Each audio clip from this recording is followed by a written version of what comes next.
दोस्तों नमस्कार, स्वागत है एक बार फिर से आपका हमारे इस चैनल में।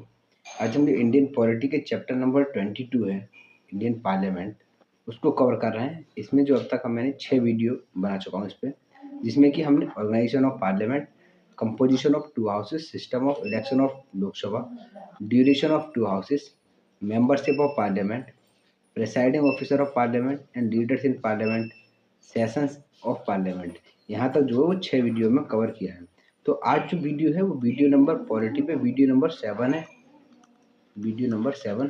और इसमें हम क्या करेंगे, जो डिवाइसेस हैं पार्लियामेंट्री प्रोसीडिंग्स, यानी कि जो सदन की कार्रवाई होती है, कैसे सदन में जो चीज़ें चलती हैं, कैसे कोई बिल पास किया जाता है, कैसे डिस्कशन किया जाता है, उन चीज़ों के बारे में इस वीडियो में हम कवर करेंगे। तो चलिए शुरू करते हैं। तो इसमें शुरू करते हैं डिवाइसेस ऑफ पार्लियामेंट्री प्रोसीडिंग्स, यानी कि किन किन चीज़ों का यूज़ किया जाता है, कैसे कोई भी कार्रवाई की जाती है, क्या एक प्रोसेस अपनाई जाती है, वो सभी चीज़ों के बारे में इसमें बताया गया है। तो शुरुआत करते हैं क्वेश्चन आवर से। तो क्वेश्चन आवर जैसे इससे नाम से ही क्लियर हो रहा है कि क्वेश्चन मतलब ये वो समय होगा जहाँ क्वेश्चन पुटअप किए जाते होंगे। तो जो पहला हावर होता है प्रत्येक पार्लियामेंट्री सिटिंग का, वो स्लॉट किया था इसी के लिए। मतलब क्या है कि जैसे सपोज करो आज कोई प्रोसीडिंग होनी है, सिटिंग होनी, बैठक होनी है, तो इस बैठक की शुरुआत का जो पहला घंटा होगा वो केवल और केवल क्वेश्चन हावर को ही दिया जाएगा, जिसमें कि क्वेश्चंस इस समय पे क्या होता है, ड्यूरिंग दिस टाइम जो member ask questions and the minister जो यूजुअली गिव आंसर्स, मतलब question are of the three kinds. तो इसमें क्या होता है कि जो मेंबर्स होते हैं पार्लियामेंट के, वो मिनिस्टर से क्वेश्चन पूछते हैं और मिनिस्टर जो है उसका वो आंसर देते हैं। अब इनको 2-3 तरीके से बाँटा गया है। क्वेश्चन जो होते हैं वो 3 तरीके के होते हैं इसमें। तो स्टेयर्ड, अनस्टेयर्ड और शॉर्ट नोटिसेस, ये 3 टाइप के क्वेश्चंस होते हैं। तो स्टेयर्ड क्वेश्चन कौन से होते हैं? तो ऐसे क्वेश्चन जिनमें केवल केवल ओरली आंसर, मतलब किसी ने क्वेश्चन पूछा तो उसका ओरली आंसर दिया और फिर किसी मेंबर ने क्वेश्चन पूछ लिया, मतलब एक के बाद एक सप्लीमेंट्री क्वेश्चंस पूछे जा सकते हैं। तो उनको तो स्टेयर्ड कैटेगरी में रखा गया है। जबकि अनस्टेयर्ड कैटेगरी में किसे रखा गया है? उसमें क्या है कि क्वेश्चन पूछने से पहले एक रिटन आंसर, मतलब आपने क्वेश्चन पूछा तो लेकिन जो मिनिस्टर जो होगा वो आंसर देगा, वो किस फॉर्म में देगा? एक रिटन फॉर्म में देगा, ठीक है?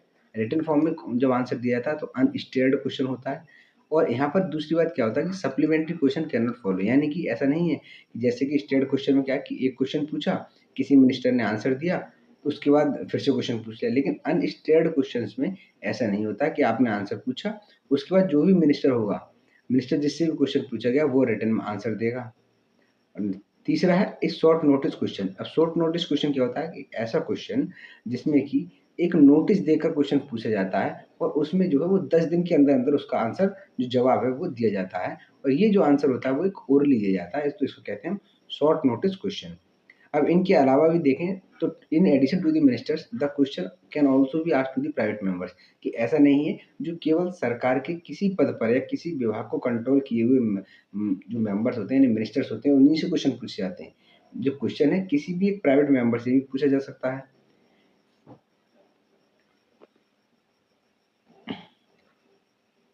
And thus a question may be asked to a private member if the subject matter of the question relate to the some bill, resolution या other matter connected with the business of the house for which that member is responsible। यानी कि जो question है वो किसी भी एक private member से पूछा जा सकता है, चाहे वो जो मेंबर है वो जो है सदन को एड्रेस करता हो, एड्रेस किसी संबंध में, जैसे किसी भी बिल को एक लाए जाने के संबंध में है या किसी रिज़ॉल्यूशन है या किसी अन्य मामले से जुड़ा हुआ है, जो कि एक सदन की कार्यवाही से संबंधित है और जिसके लिए वो ज़िम्मेदार है, तो उससे भी जो है मैं क्वेश्चन पूछे जा सकते हैं।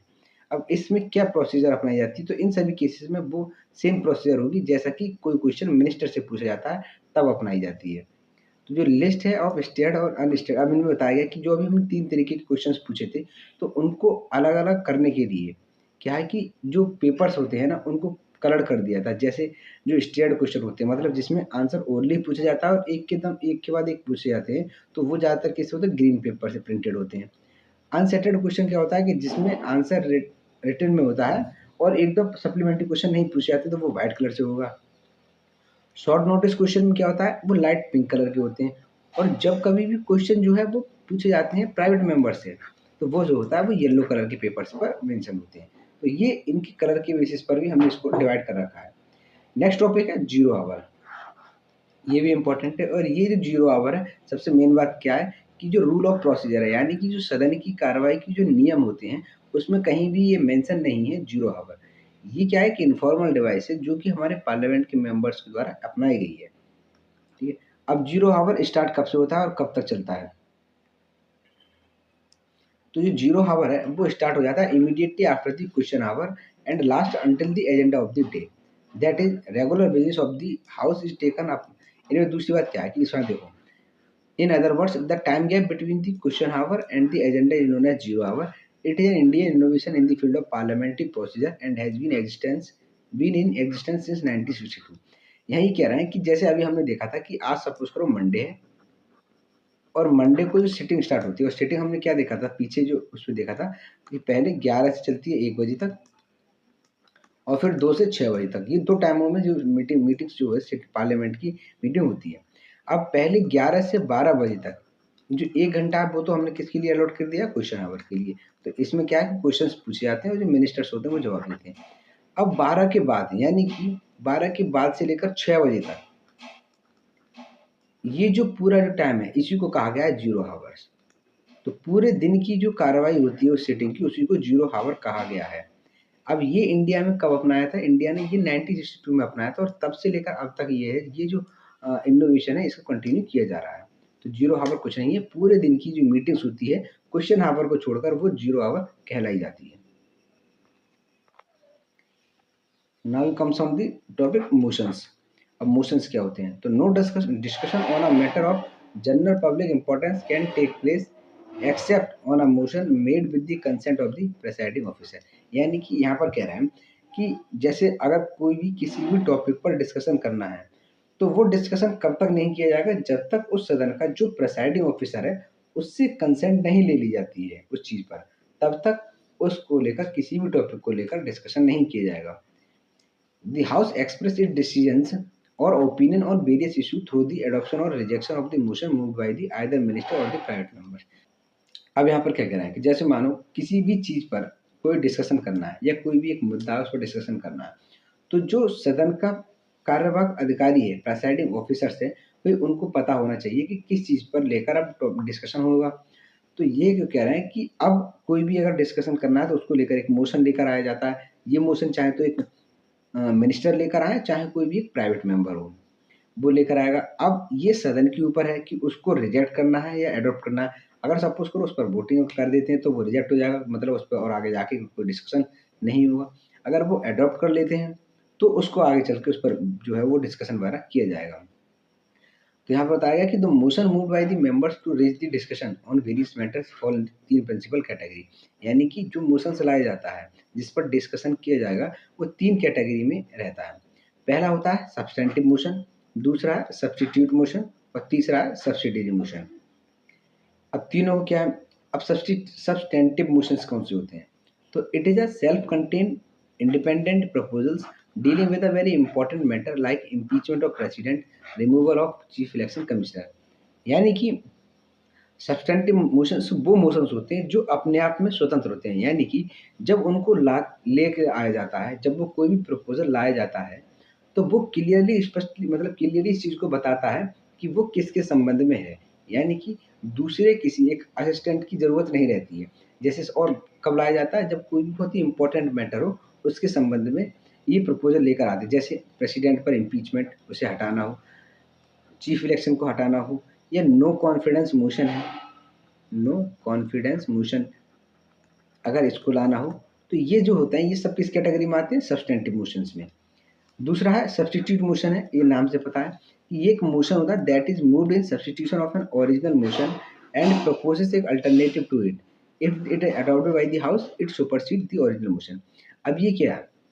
ये जो ओरिजिनल मोशन है उसको ना लाकर उसकी जगह पर एक दूसरे मोशन को मतलब एक सब्स्टिट्यूट कर देना उसको लाया जाता है ताकि जो ओरिजिनल मोशन है उसकी जगह जो लाया गया उसको उस पर हम पहले ज़्यादा डिस्कशन कर लें। अगर पता लगती है कि हाँ सदन में ऐसी चांसेस हैं उसको ला सकते हैं, फिर उसके बाद में ओरिजिनल मोशन है वो लाया जाता है उसके संबंध में।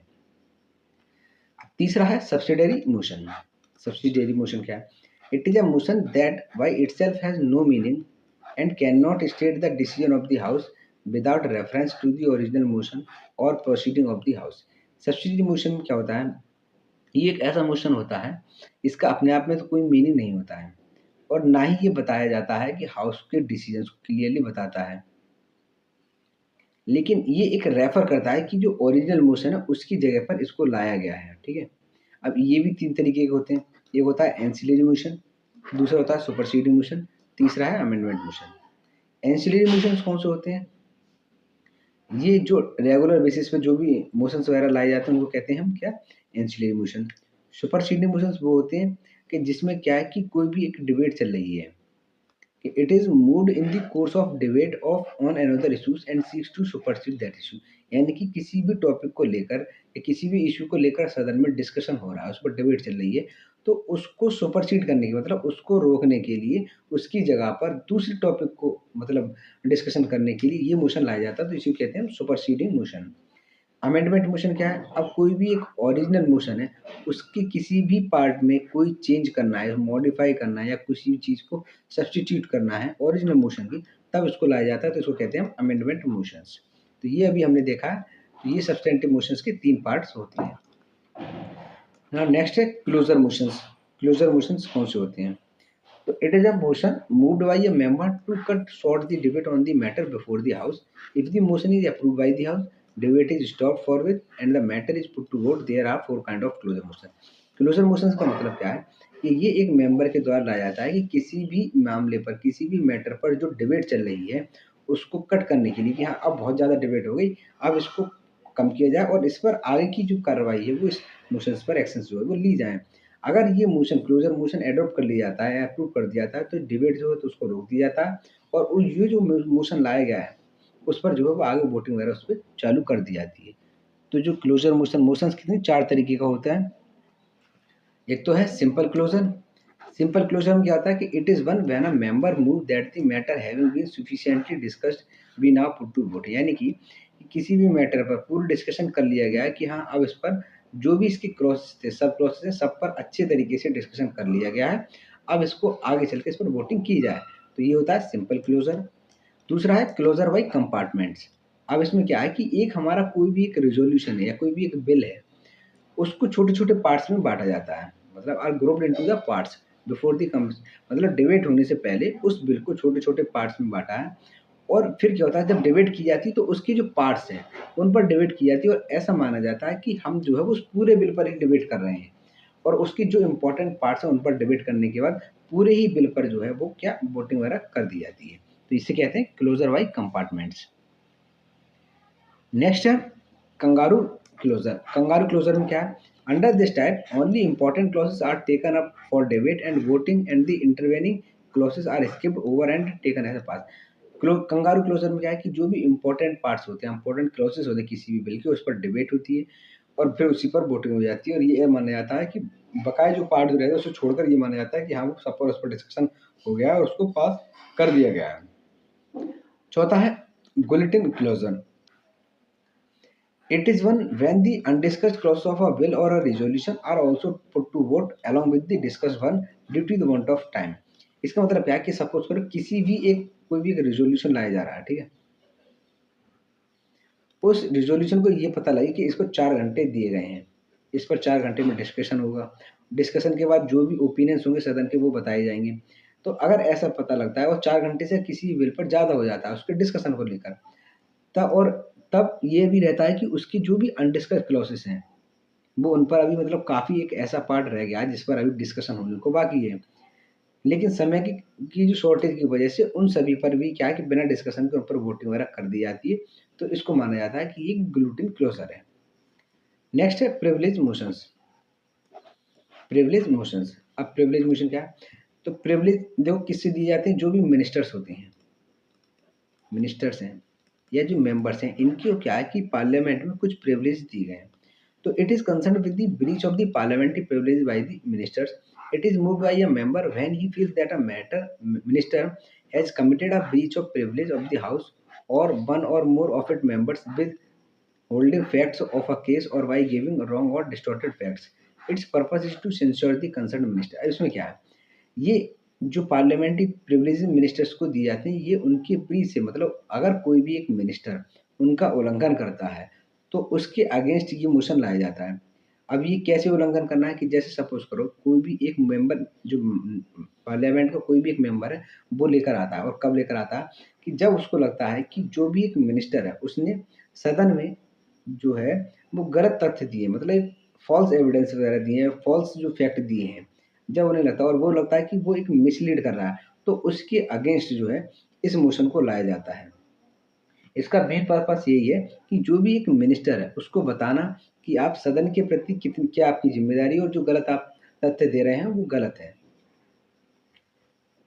नेक्स्ट है calling attention motion.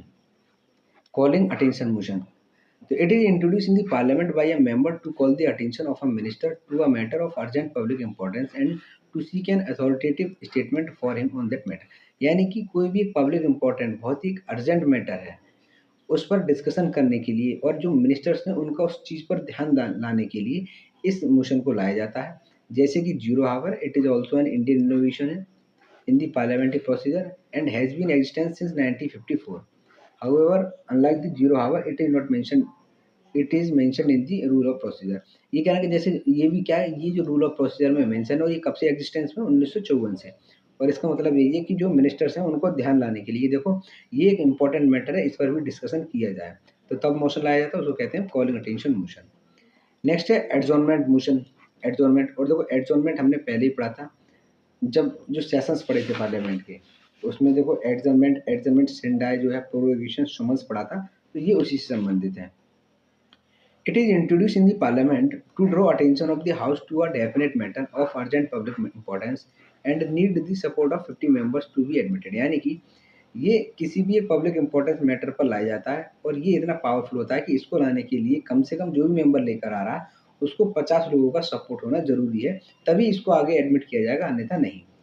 As it interrupts the normal business of the house, it is regarded as an extraordinary device.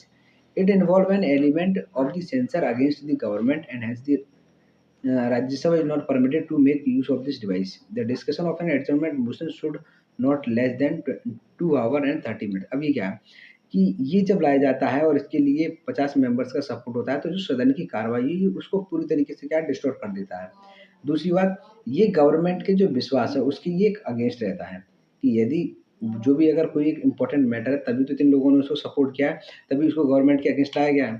तो ये राज्यसभा में इस डिवाइस का यूज़ नहीं किया जाता, मतलब राज्यसभा में एडजॉर्नमेंट मोशन को नहीं लाया जाता, ये केवल केवल लोकसभा में लाया जाता है और इसके लिए एक पर्याप्त टाइम दिया जाता है। वो टाइम कितना होता है, लगभग 2.5 घंटे करीब इसे दिया जाता है ताकि इस पर अच्छे से डिस्कशन हो सके और क्या इसके पीछे मोटिव था उसको लाने का वो भी सदन के सामने लाया जा सके।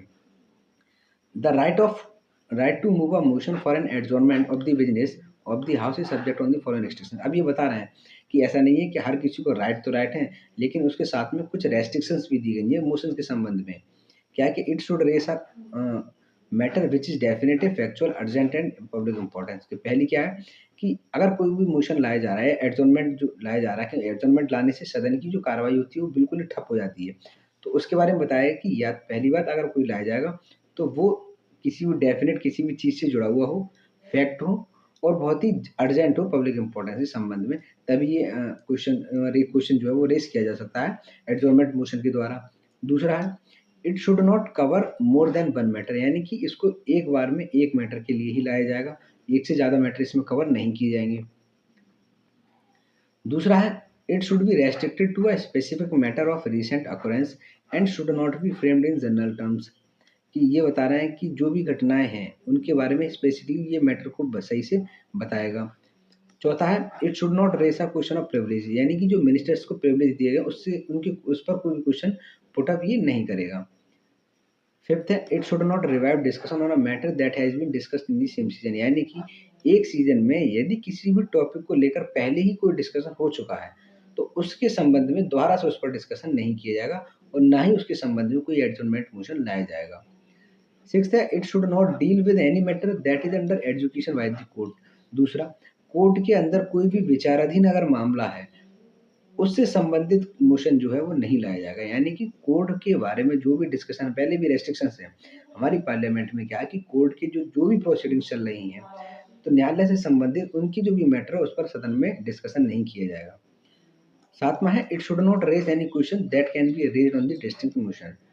क्योंकि अलग-अलग तरीके के अभी हमने देखे थे जो मोशंस हैं, उनसे संबंधित भी क्वेश्चन नो एडजॉर्नमेंट मोशन में नहीं पूछा जाएगा।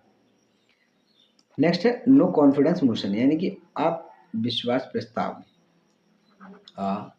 अविश्वास प्रस्ताव एडजॉर्नमेंट मोशन। तो article 74 of the constitution says that the council of minister shall be collectively responsible to the Lok Sabha, यानी कि 75 हमें क्या बताता है कि जो काउंसिल ऑफ मिनिस्टर्स है, मंत्री परिषद है, वो एक सामूहिक रूप से जिम्मेदार है किसके लिए, लोकसभा के लिए।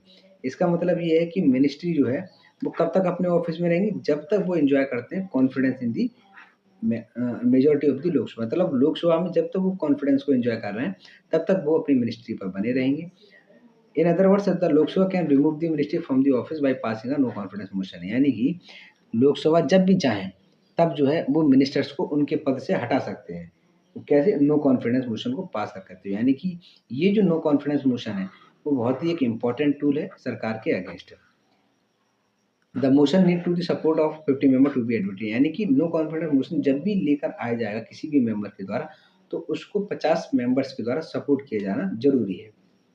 अब ऐसे ही होता है कॉन्फिडेंस मोशन, ये देख लिया। अब जो नो कॉन्फिडेंस मोशन कौन यूज करता है, जो अपोजिशन की पार्टीज होती हैं, जो भी अपोजिशन की पार्टी है वो इस टूल को यूज करती है। जबकि कॉन्फिडेंस मोशन क्या है, जो रूलिंग पार्टी है, भाई उनको भी तो दिखाना है कि हाँ उनका जो सदन में विश्वास है, तभी तो वो अपने पद पर बने हुए हैं। तो ये जो टूल है वो ज़्यादातर यूज किया था रूलिंग पार्टी के द्वारा।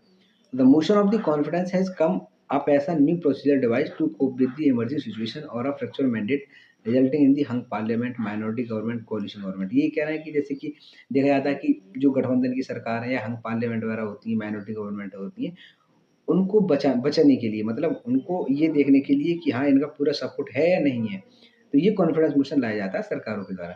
The government framed with the water thin majority have been called up by the president to prove their majority on the floor of the house, यानी कि सरकार क्या है कि जब कभी भी अगर एक विश्वास साबित करना होता है तो ये प्रेसिडेंट से कहती हैं, प्रेसिडेंट से कहा जाता है कि हाँ मेजोरिटी है, वो सरकार से कहें कि जो हाउस सदन में है कि वो मेजोरिटी प्रूव करें।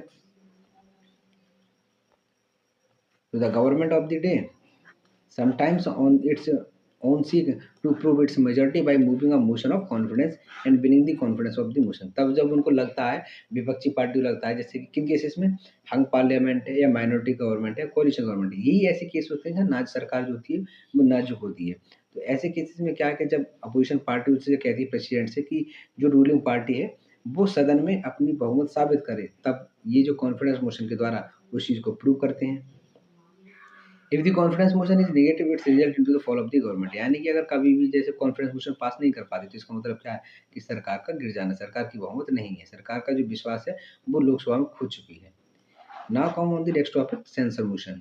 अब सेंसर मोशन है और दूसरा अभी हमने देखा था नो कॉन्फिडेंस मोशन, इसको अभी हम टेबल में पढ़ेंगे और टेबल 22.2 जो है वो इन दोनों के डिफरेंसेस के बारे में बताती है। नेक्स्ट है मोशन ऑफ थैंक्स।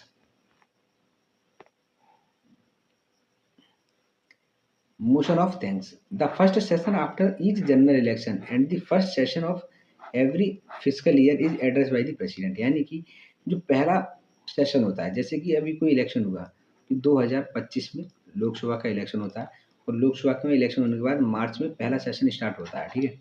तो मार्च का पहला सेशन जो होगा इसको एड्रेस कौन करेगा, प्रेसिडेंट, ठीक है। और ये तो हो गया एक लोकसभा के इलेक्शन के बाद को। और प्रत्येक साल जो पहला सेशन होता है, एवरी ईयर, प्रत्येक साल का जो पहला सेशन होता है वो भी कौन करता है, प्रेसिडेंट। तो याद रखना है कि हर जनरल इलेक्शन के बाद और हर साल का जो पहला सेशन है वो प्रेसिडेंट एड्रेस करता है। इस एड्रेस में क्या बताता है, outline the policies and the programme of the government in the proceeding year and ensuing the year, यानी कि यदि कोई भी पार्टी जो द्वारा से जीत कर आई है लोकसभा में, तो उसकी जो पिछली क्या क्या प्रोग्राम थे, क्या क्या पॉलिसीज थी और आने वाले सालों में उनकी क्या क्या प्रोग्राम्स हैं, क्या क्या पॉलिसीज उन्हें जो है वो बनाई गई हैं, उनके बारे में वो सदन में बताता है। This address of the president, which correspond the speech from the throne in Britain, is discussed in both the House of Parliament on a motion is called the motion of thanks, यानी कि ऐसा ही जो Britain की जो parliament है उसमें भी same process को अपनाया जाता है, जो कि बताता है वहाँ का कि कैसे जो वहाँ का जो राजा है वो बताता है सदन में कि कैसे कौन कौन सी पॉलिसीज को अपनाया था या कौन कौन से हमने टारगेट रखे थे पिछली सरकार में और उनको हमने अचीव किया था। और जो रह गए हैं वो आगे आने वाले सालों में उनको अचीव किया जाएगा। At the end of the discussion the motion is put to vote, और उसके बाद में क्या है कि उस मोशन पर वोटिंग वगैरह की जाती है। This motion must be passed in the house, यानी कि ये बिल्कुल ऐसे ही है, इस मोशन को अवश्य बहुत ही मस्ट है, मतलब इसको पास होना बहुत ज़्यादा ज़रूरी है। अगर ये पास नहीं हो पाता है तो इसका मतलब अगेन वो ये कि सरकार का जो बहुमत है या विश्वास लोकसभा में नहीं है।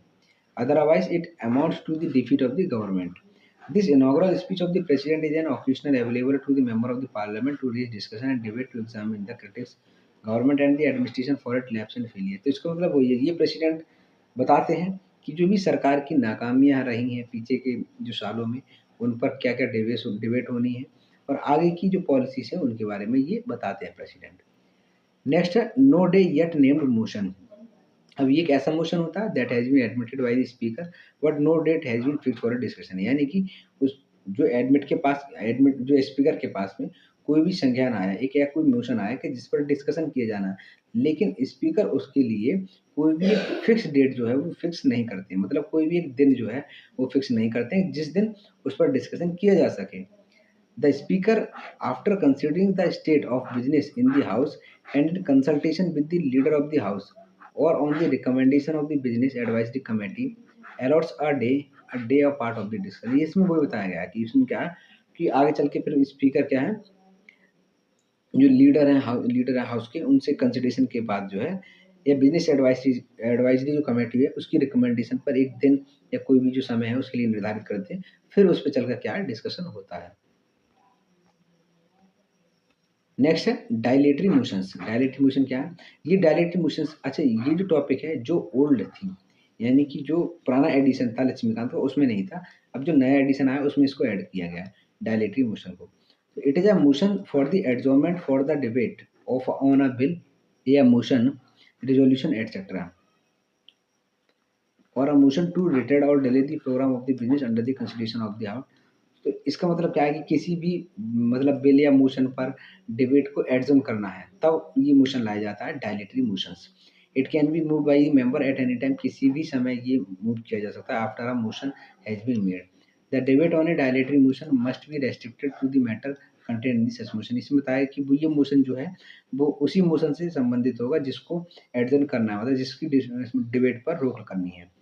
If the speaker is of the opinion that such a motion is an abuse of the rules of the house, it may either forthwith put the question thereon decline the proposal of on the question। यानी कि ये जो सदन का जो कार्यवाही speaker होते हैं उन पर ये डिपेंड करता है कि ये जो मोशन लाया जा रहा है वो ठीक है या नहीं है। अगर लाया जाता है तो उनकी नज़र में अगर ठीक है तो उस पर आगे चल के आगे बढ़ा देते हैं, अन्यथा उसको खत्म कर दिया जाता है। नेक्स्ट है point of order. Point of order क्या बताता है?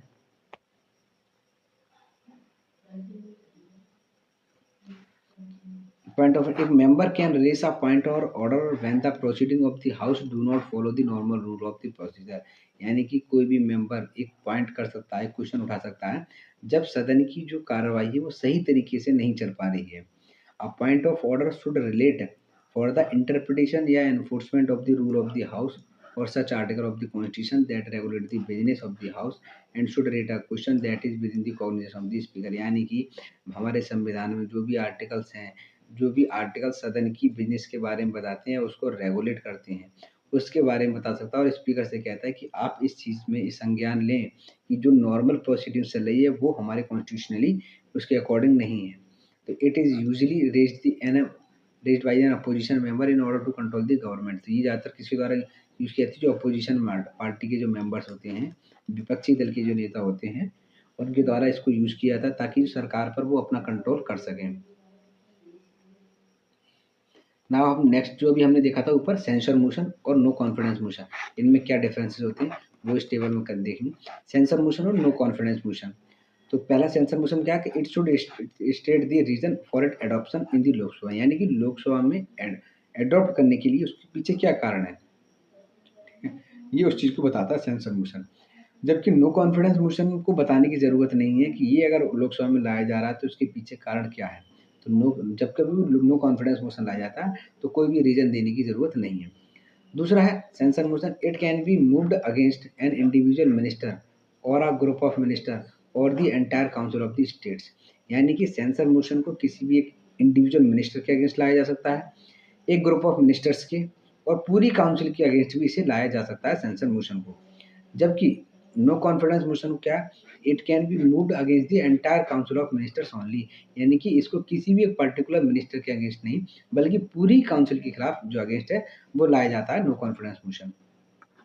सेंसर मोशन क्या है, it is moved for censuring the council of ministers and specific policies and action, यानी कि जो मिनिस्टर्स ने जो भी पॉलिसीज या एक्शंस है उनको बताने के लिए उसकी अगेंस्ट लाया जाता है। जबकि no confidence motion it is moved for externing the confidence of the Lok Sabha in the council of ministers, यानी कि काउंसिल ऑफ मिनिस्टर्स का लोकसभा में विश्वास है या नहीं इस चीज को जानने के लिए नो कॉन्फिडेंस मोशन लाया जाता है।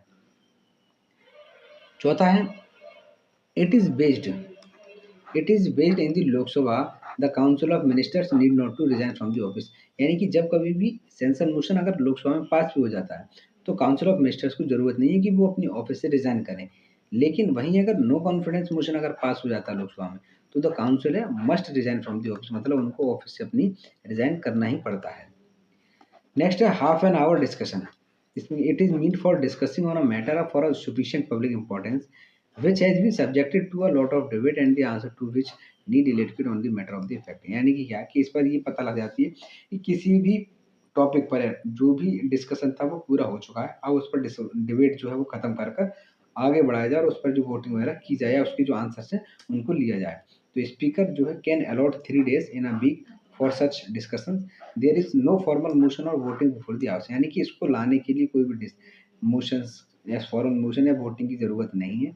जो डिस्कशन होते हैं मतलब एक वीक में स्पीकर जो है 3 दिन है इसी चीज पर अलॉट करते हैं कि उस पीरियड में उन चीजों पर डिस्कशन किया जा सके। शॉर्ट ड्यूरेशन डिस्कशंस क्या होते हैं, it is also known as 2 hour discussion as the time allotted such a discussion should not exceed 2 hours, यानी कि क्या कि इसके लिए 2 घंटे दिए जाते हैं और 2 घंटे में जो भी डिस्कशन होना है वो इन चीज़ों पर हो जाता है। Member of the parliament can raise such discussion on a matter of urgent public importance, the speaker can allot 2 days in a week for such discussion, there is neither a formal motion before the house nor voting. इसमें भी क्या कि 2 दिन अभी हमने देखा था, 3 दिन तो पहले दिए जाते हैं, 2 दिन शॉर्ट ड्यूरेशन डिस्कशन के लिए दिए जाते हैं और इसमें भी क्या है कि 2 घंटे कम से कम 2 घंटे 2 घंटे ज़्यादा इस पर डिस्कशन नहीं किया जाएगा किसी भी टॉपिक पर। नेक्स्ट है स्पेशल मेंशन और resolution. Special mention a matter which is not a point of order और which can not be raise during the question hour, half an hour discussion, short discussion or under adjournment motion, calling attention motion or under a rule of the house and raised under the special mention in the Rajya Sabha, it is equivalent to the devices also known as। अब ये क्या special motion है कि एक राज्यसभा की devices है कि जो भी अभी हमने ऊपर की डिवाइस देखी थी जैसे कि point of order, half and discussion है, ठीक है, मोशन ऑफ थैंक्स है, कॉलिंग अटेंशन मोशन है, या उन चीज़ों में इस चीज़ को डिस्कशन नहीं किया गया, मतलब कोई भी एक ऐसा टॉपिक जो उन कैटेगरी में नहीं आता है वो इस स्पेशल मेंशन की कैटेगरी में रखा गया है। और नेक्स्ट है रिजोल्यूशन के बारे में देखते हैं। The member can move resolution to draw the attention of the house और द गवर्नमेंट और to matter of general public interest, यानी कि किसी जो पब्लिक के इंटरेस्ट में कोई भी एक मैटर है तो वो सदन को उस पर ध्यान लाने के लिए, अटेंशन लाने के लिए एक रिजोल्यूशन लेकर आते हैं। The discussion on resolution is strictly relevant to and within the scope of the resolution, यानी कि डिस्कशन जो होगा वो जिस संबंध में लाया है केवल वहीं तक सीमित होगा, उससे अलग हटकर नहीं होगा। The member who has moved a resolution और amendment to resolution can withdraw the same except leave the house, यानी कि कोई भी मेंबर जो उसको लाता है वो उसमें कोई भी रिजोल्यूशन में कोई भी अमेंडमेंट वगैरह कर सकता है। रिजोल्यूशंस को 3 भागों में बांटा गया है। पहला तो private member resolution. Private member resolution एक वो मेंबर्स होते हैं जो मूव किया है किसी प्राइवेट मेंबर से, यानी कि जो मेंबर मिनिस्टर नहीं है, ठीक है, वो जो रिजोल्यूशन लेकर आता है उसको कहते हैं प्राइवेट मेंबर और ये किस दिन लाए जाते हैं, फ्राइडे को। दूसरा है गवर्नमेंट रिजोल्यूशन। गवर्नमेंट रिजोल्यूशन देखो नाम से पता है ये जो कि मिनिस्टर्स लेकर आते हैं, एक ऐसा रिजोल्यूशन जो कौन लेकर आता है, minister. It can be taken up and form day Monday to Thursday, यानी कि मंडे से लेकर थर्सडे तक इनको लेकर आया जाता है। नेक्स्ट है statutory resolution. It can B statutory resolution, it can be moved either by a private member or a minister. It is so called business because it is always tabled in the pursuance of a provision in the constitution or an act of parliament, यानी कि दोनों private member या कोई भी minister इसको लेकर आया जा सकता है। अब इस यहाँ पर देखो ये जो लाइन है वो इम्पोर्टेंट है और ये इम्पोर्टेंट प्री प्लस मेंस के पॉइंट ऑफ व्यू से ज़्यादा है। तो रिजोल्यूशन और मोशंस में क्या डिफरेंस होता है वो उसमें बताया है। तो all resolutions come in the category of substantive motion, यानी कि सभी जो रिजोल्यूशन होते हैं वो किस कैटेगरी में आते हैं, सब्सटेंटिव कैटेगरी में आते हैं। और सब्सटेंटिव मोशंस कौन से होते हैं, जो मोशन जो बहुत ही ज़्यादा इंपॉर्टेंट होते हैं, मतलब किसी भी इंपॉर्टेंट मैटर को डील करते हैं। पीछे हमने पढ़ा था। अब इंपॉर्टेंट मैटर कौन कौन से, जैसे प्रेसिडेंट को के रिमूवल से संबंधित है, चीफ इलेक्शन को रिमूव करना है, या नो कॉन्फिडेंस मोशन है, ये ऐसे हैं जो इम्पोर्टेंट हैं। तो ये सब्सटेंटिव मोशंस, तो सभी रिजोल्यूशन किस कैटेगरी में आते हैं, सब्सटेंटिव मोशन की। दैट इज टू से कि every resolution is a particular type of motion, यानी कि प्रत्येक रिजोल्यूशन होता है वो किसी न किसी खास तरीके का एक मोशन होता है। All motions need not necessary be substantive, लेकिन सभी मोशंस की जरूरत नहीं है कि वो सब्सटेंटिव ही हो। Further, all motions are not necessary to put to vote of the house where, यानी कि यहाँ पर देखो क्या बता रहे हैं, जो सीधी सी लैंग्वेज समझो कि सभी मोशंस जरूरी नहीं है कि सभी मोशन जो लाए जा रहे हैं उन पर वोटिंग हो, जबकि सभी रिजोल्यूशंस पर वोटिंग होती है। इसमें सभी रिजोल्यूशंस पर वोटिंग होती है।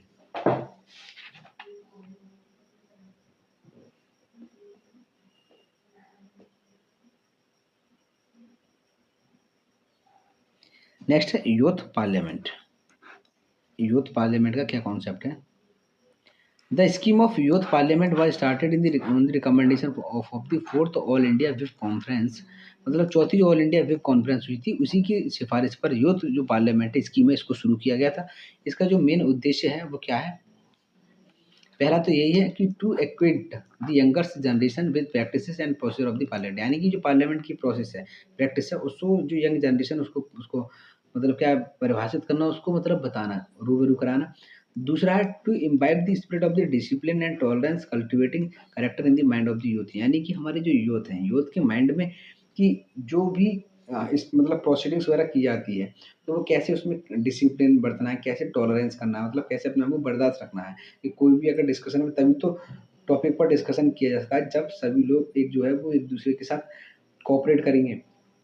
तो उसी के बारे में बताता है। तीसरा, to inculcate in the students community the basis value of the democracy and enable them to acquire a proper respective on the functioning of democratic institution.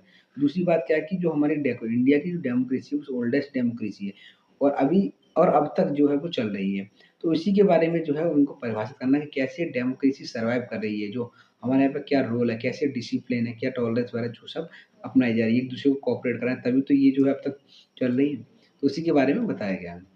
The Ministry of the Parliamentary Affairs provide necessary training and encouragement to the states in increasing the scheme। तो इसमें क्या है कि जो ministries होती हैं parliament की वो बताती हैं और इनक्रेज करती हैं जो यूथ हैं उनको कि हमारी जो पॉलिटिक्स है वो किस तरीके की है और किस तरीके की होनी चाहिए। ठीक है, क्या डेमोक्रेसी का उसमें क्या रोल है, उन सभी चीज़ों के बारे में इसमें बताया गया। ये कोई ज़्यादा इंपॉर्टेंट टॉपिक नहीं है। तो इस हिसाब से जो हमारा जो टॉपिक था वो कंप्लीट होता है। अब जो नेक्स्ट वीडियो होगी वो लगभग पार्ट नंबर 7 होगी और जिसमें हम क्या करेंगे कि जो लेजिस्लेटिव प्रोसीजर्स होते हैं, legislative procedure of in parliament, उसमें हम कवर करेंगे। ये भी काफ़ी ज़्यादा एक बड़ा है। इसमें हम देखो जितने भी बिल्स जो होते हैं, बिल को डिफाइन किया गया कि ऑर्डिनरी बिल हैं, मनी बिल्स हैं, उनके बारे में करेंगे और कैसे इनकी जो रीडिंग्स होती है, रीडिंग के बाद इन पर वोटिंग होती है, उसके बाद ये प्रेसिडेंट की एसेंट के लिए जाते हैं। तो उन सभी चीज़ों पर जो है वो हम कवर करेंगे। तो कैसी लगी वीडियो कमेंट में ज़रूर बताओ, साथ ही साथ चैनल को सब्सक्राइब करो और शेयर करो।